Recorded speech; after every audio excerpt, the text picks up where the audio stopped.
que nos debe dar resultado 81. Entonces operamos de la siguiente manera.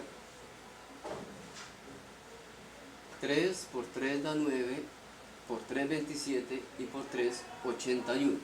Eso quiere decir que son multiplicaciones de forma abreviada. Es la manera de representar esas multiplicaciones de forma abreviada. Sin embargo, aquí lo que realmente se hace es tomar primero parte por parte, esta partecita 3 por 3, y decir que tenemos tres conjuntos de tres elementos cada uno. Luego, el resultado de esta multiplicación lo cogemos o lo tomamos como conjunto y volvemos a multiplicarlo por 3, que eso nos da 27. Y el resultado de estas tres multiplicaciones los cogemos como conjuntos y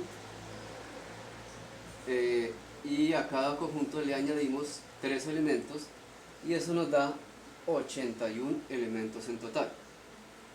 Entonces fíjense lo que tenemos acá.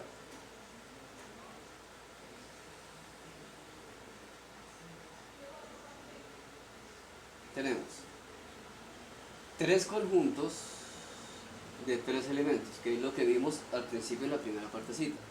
Nos da 9. Ahora esto es lo que se nos va a convertir en una nueva multiplicación. 9 por 3. Ahora podemos decir que tenemos 9 conjuntos de 3 elementos. Es decir, que tenemos esto.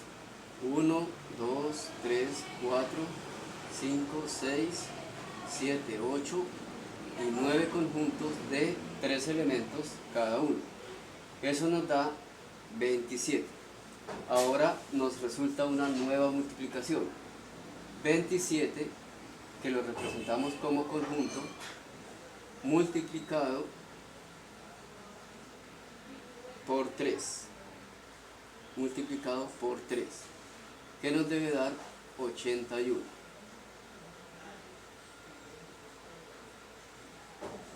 Por consiguiente, tenemos entonces lo que tuvimos al principio, 27 conjuntos de 3 elementos que nos da 81. Todo ese, perdón la expresión, reguero de sumas consecutivas del número 3, acá están, dándonos como resultado el número 81. Bien, ahora pasamos a la potenciación, perdón, estábamos en la potenciación, ahora pasamos a la tetración o potencia con potencia, que básicamente tiene la misma lógica de la potenciación. Aquí lo único que se busca básicamente es convertir este exponente en una nueva potencia. Por ejemplo, aquí como tenemos en este caso, decir 3 a la cuarta potencia es lo mismo que decir 3 elevado a 2 y eso elevado a 2. ¿Por qué? Porque primero realizamos esta potencia, 2 elevado al cuadrado, que nos da 2 por 2, 4, y luego la siguiente potencia, que es lo que nos da acá, 3 elevado a la cuarta, que nos continúa dando 81. Pues bueno amigos, esto ha sido todo por la clase del día de hoy. Muchas gracias.